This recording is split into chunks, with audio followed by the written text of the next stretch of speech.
Are you ready? Oh shit, that's a wild ass name, fam. What he said? Two bloody guns, murder, clap clap. Everybody going down. Alright, y'all. We back with the last reaction video of the day. Y'all already know what it is. It's a spiritual reaction video, man. It's the spiritual video. And today we react to Young Pharaoh. Young Pharaoh is nothing new to this channel, man, as far as the spiritual videos go. But I will say, we going deep into the bag, man. We going back to a video that he made, what, 5 years ago? Damn near 5 years ago. I'm pretty sure this was one of his first videos because I believe he said that he's been on YouTube for 5 years. So yeah, we reacted to ego versus spirit, man. Let's see what knowledge we can gain from this video, what knowledge this brother is giving us. And yeah, before we do that though, nigga, you tripping. Bitch, I'm knocking. Fuck out. You keep on hollering at me, bitch. Don't forget to like the video like I did. Subscribe to the channel like I did. You know what I'm saying? Subscribe to your boy. Share the video. I've said this plenty of times. I'm going to say it again. To help us grow as a community, man. That's the only way we're going to grow. Help your boy get out there so we can start to grow the community, man. Help growing the family tree. That's probably be the name. That's probably be the name that I'm going to come up with, the family tree. I don't know. I'm going to come up with something with the help of y'all. And last but not least, comment down below your thoughts on the video and give me any suggestions on spiritual videos. But hold on. Just so y'all have an understanding, when I say suggestions on spiritual videos, I'm pretty sure we all understand that spiritual videos tend to be on the longer scale of videos. So if you do suggest spiritual videos, try to get it to where at most they're like 15 minutes, if you do. Because I don't want to have like this long drawn out video. You know what I'm saying? So the shorter the better. That being said, let's get into the video, man. Ego versus spirit. See if we can tell the difference between the two. Peace, family. This video right here is about your ego versus spirit. First of all, a lot of people don't understand. They think they spiritual, but they not. They're really egotistical. And this video here is to help you get a mental line that you can draw yourself and learn how to distinguish when you're in your ego versus when you're in your spirit. Now, ego versus spirit. So, the ego is symbolic to fear. The spirit is symbolic to love. Now, you will only understand this if you have a certain level of understanding. Now, what I mean by this is, so, I'll give you an example, right? When you in your ego, the ego is a fictitious entity which does not exist, but you have configured it to exist and live according to whoever you think this person is. So now you inherit positive and negative qualities of a fictitious person that doesn't exist outside of your own mind. For example, okay, some people can become schizophrenic, believing that they are somebody else. But outside of that, ego. A lot of people got about 100 different egos. This is where you get the term, oh, you being fake or you switching up coming from. For example, you are not the same person in a club that you are in church. True. You are not the same person at a job interview that you are chilling with your peoples. Why?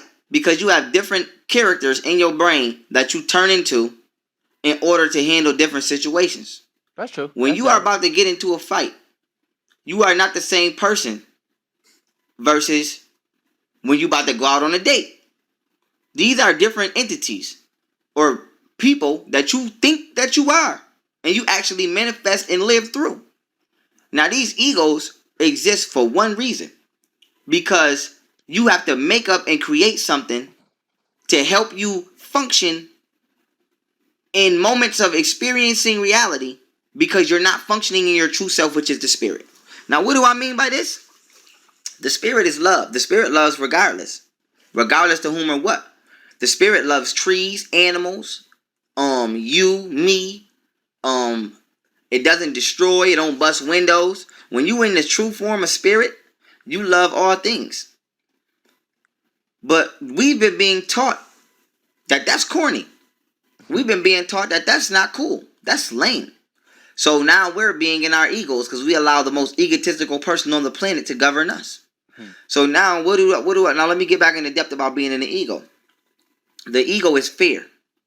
The spirit is love. For example, the ego says I have to have a certain name brand clothes on, a certain name brand piece of clothing on, or else I'm in fear of what somebody else might think about me. The spirit says it doesn't matter what I'm wearing because there's somebody out there that doesn't have anything to wear, so I'm thankful for what I have. And I understand that these people are trapped in their ego, so why would I allow them to dictate what I wear? The ego says, I'm going to act a certain way, and I'm going to do certain things because people think it's cool, and if I don't, I'm a lame. As far as it goes, that's something even I have to work on as far as being appreciative of what I have and stop trying to let society outside dictate what my success is and where I'm at now. So yeah, that's something I can definitely understand. So if I don't pick this gun up or sell these drugs like TV and everybody around me want me to do because I think it's cool, then I'm going to be soft or I'm not in, or females ain't going to like me. The spirit says, I'm going to meditate today. I'm going to go outside and take my shoes off and let my toes feel the dirt and the grass because I'm in tune with nature. I'm not going to get a gun and kill my fellow black man or use derogatory statements towards my black queen because I love them, even though they are in their egos, so they're too blind to love themselves. Follow me? Now, getting deeper into the ego versus spirit. The ego wants to destroy anything that feels will destroy it, which has to do with the spirit. And I'm trying to free y'all. So listen to this message because there are actual entities that you believe that you are, and you have given them existence through your mind, and they have actually enslaved you and you're forced to live in their realm. For example, if your name is Murder, your mother didn't name you Murder, but you in the streets and your name is Murder. So we know that names summon certain qualifications from whatever it is we're conceptualizing this name upon. So what I mean by this is, if your name is Love, you subconsciously must live according to that name. Now we know what love means. So a person named Love, we don't mentally expect them to do certain things because we know what love means. So if I bring my man into your house and I say, hi, how are you? This is my best friend. His name is Love. You don't really feel too uncomfortable because your mind understands the reality of the word love and what it means. Now, if I bring my man in the house and I say, how you doing? This is my man, 2 guns, murder, bloody, clap, clap. What? You automatically going to be like, Oh shit, that's a wild ass name, fam. What he said? 2 bloody guns, murder, clap, clap. Everybody gonna die. oh, hell no. Because your mind understands what those words mean. Murder, gun, bloody, bloody. Gun, No. bloody, clap, So clap. when you name yourself, you are placing upon yourself a fictitious entity that must live according to that name. This is where the ego comes in. So all you niggas running around with the name Murder, whatever you niggas is naming yourself nowadays, or you females, your name is, instead of your name being God, we like, for example, you would never, I've never heard of a stripper name that name herself a divine attribute. I don't know a stripper named Mayat or Aset or any type of righteous principle. If it is, please change your name.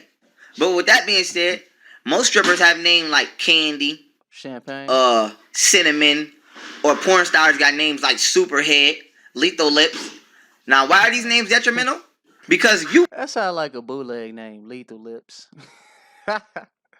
Oh shit, that sounds like a chick just from across the way, fam. That's what she go by in the hood, Lethal Lips.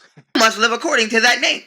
So if I bring my girlfriend to your house, to my mother's house, or your mother's house, and I say, hi, how are you, ma'am? I would like you to meet my wife. Her name is Superhead. What? Automatically you're gonna say, oh hell no, because the mind understands that this person is out of tune with their spirit. Yeah. Because you have conceptualized a negative entity and fictitious person that you must now live according to. Hi, how are you, Mom? This is my girlfriend right here. Her name is Lethal Lips. What?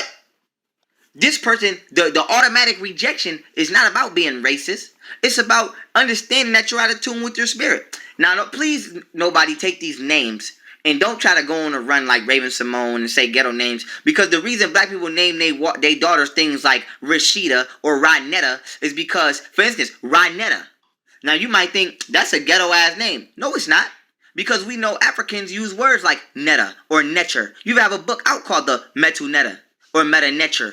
The spirit of the black person is naturally rebelling against the English language, because we know that the English language, even by speaking it, doesn't allow you to use certain faculties of your mind. It actually enslaves you vocally, but I'm not going to get into that. I'll make another video on that. Now, with that being said, the black person is naturally rebelling against the English name. So, how dare you, Raven Simone? And before we continue, that's another thing. Why y'all think they never teach African language in school? Like, you can go to school, you can learn about French, you can learn about Spanish, you can learn all kinds of different languages.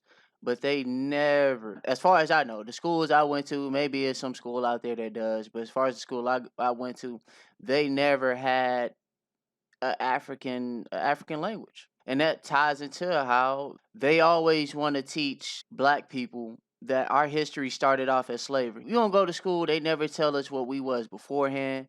And if they do, they always want to paint us in this image of we was just some barbarian type of people who enslaved ourselves and sold ourselves off. I don't believe that bullshit. I really don't. I feel like that was just a cop out to make it seem, well, y'all did it, so we had to. Nah. To get off subject real quick, how dare you, Raven Simone, talk about black people names being ghetto? Don't you know your great-great-grandmother had a ghetto-ass name according to these white people on that slave ship? She probably had a name like Wakuku Makaba or some crazy shit like that.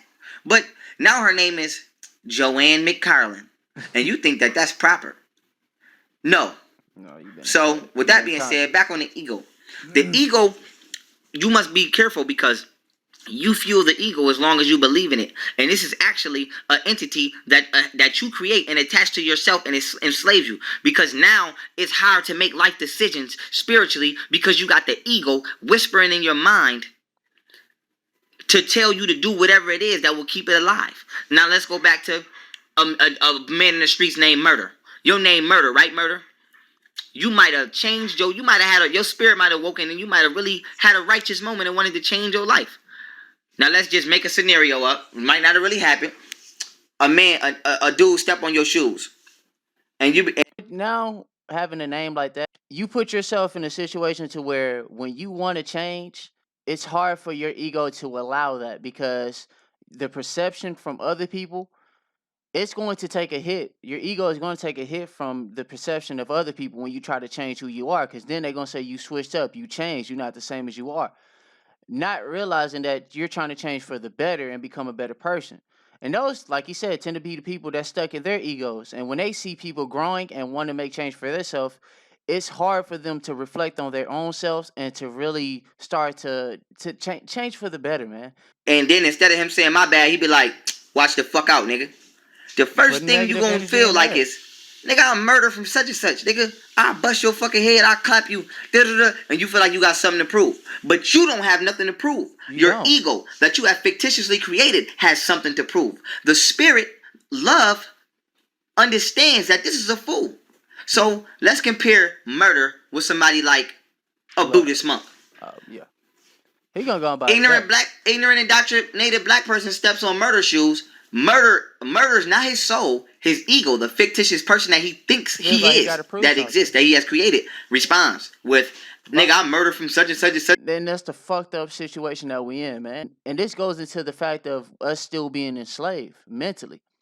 We're so mentally enslaved that we feel as if we have to respond off of negativity. We have to match negativity with negativity, because we feel like it's a respect thing. It's our ego. It's if I let this slide, then people are going to disrespect me. Not understanding that fuck what people think, bro. When you down below, when you down bad, if you get into a position to where you're fucked, those people respect ain't gonna be there for you, fam. Let's keep it a buck. People respect ain't gonna be there for you when you at your lowest point. Change your such, maneuver. nigga. And now murder, in order to prove himself or give this ego life, because now this ego at that particular time knows it will immediately be crushed if the spirit makes a loving decision on this. So what the ego makes you do is it makes you feel fearful. Fearful of what? Fearful of being what you call pussy if you let this ride.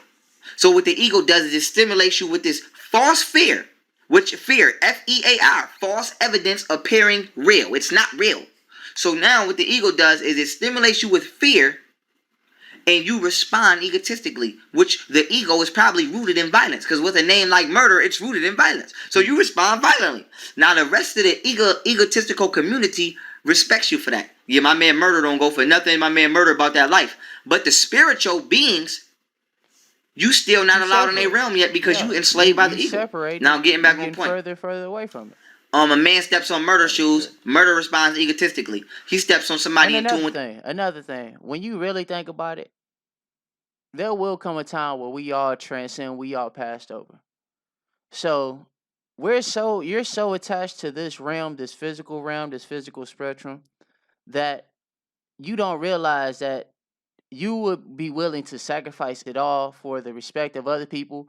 When it's all said and done and we detach from this realm, you're not gonna be able to bring that respect for it. With they spirit shoes, fuck you. Watch where you walking. Hey, Mom. The spirit just says, "Oh, okay." Excuse me. Why? We don't care because we love this fool. Why? Because we know he's a fool. And he don't love himself, so we have to love him for him. And we understand that if he loved himself, he wouldn't even talk to me like that, because he would understand I am an extension of himself. So get out your ego and get back in your spirit. Now, how do you do this? I'm going to give you the steps. It's very simple. You don't have to go see a guru. You don't have to light no incense. You don't have to do no magical ritual, nothing. All you have to do is start practicing. Because why? We know when you work out, you exercise. And whatever you exercise will, in the end, become the result. If you want to upgrade in the weights you lift, you start lifting heavier weights. At first it's hard, then it becomes easier. So now we're going to compare actions to weights and practicing the exercise. When you practice certain actions, the weights is being positive. Whenever the situation at hand presents itself, that is what you will exercise. What do I mean by that? As hard as it may be. Now, we're not saying let nobody walk all over you before we get this twisted, because ain't nobody gonna walk all over me. But I understand certain situations. Now, with that being said, practice good. Practice things like, if you're a liar and you know you're a liar, and I'm gonna tell you you're a liar, practice not lying, because lying can be addictive. And people don't understand that. You can start, like, the way you can start becoming a habitual liar. Maybe as a kid, you got whooped a lot for no reason. Like, you grew up in an Antoine Fisher type home. So, you began to lie in order to save yourself. So now you've been lying for about 15 years. So now you're 20 years old, 30 years old, 40 years old. You can't help but and lie. You have conditioned yourself to lying. So start practicing telling the truth when the opportunity presents itself. And the more you practice this, that will become normal to you, and lying will become unnormal. This is the same steps you need to take with anything. If you're a thief. So basically, change your habits. Change the way you maneuver. Once you start to purge those bad habits, incorporate better habits. I'm not saying you a thief for bad reasons. Maybe you a thief for good reasons. You never had nothing. Now, when you put yourself in a position where you don't have to be a thief, start practicing to not steal when nobody's looking, because you can. And that will bring you back to the righteous side. Whenever you want to say something negative to a person, say something positive. Force the positivity. Whenever you have a negative thought, force the positive thought. And it's going to be hard, just like working out at first. But after a while, lifting on weights is going to be easy, or being positive is going to be easy. And that is how you change your life. The mystery God in the sky is not going to take you out of your ego and put you back in your spirit, because you already should have been in your spirit, because you are the God. And if you knew that, you would have never been in your ego. So with that being said, come out your ego and come back into the... Say that louder for the people in the back, Young Pharaoh. I need people to understand that ain't nobody gonna come from the sky and change the predicament we in, man. We are the gods. We have to start to put in the work ourselves to change for the better, man. That being said, I'm pretty sure that's the end of the video. I hope y'all enjoyed it. Young Pharaoh, ego versus spirit. Keep doing what you do, brother. Obviously, you know what you're doing, and you affecting the world for the better. And salute, bro. Salute. You are an inspiration to a lot of people out here, man. That being said, I hope y'all liked the video. If you did, make sure you like, share, subscribe, hit the notification bell, comment down below your thoughts, and any suggestions on spiritual videos. Yeah, man, we are out. Peace, love, positivity.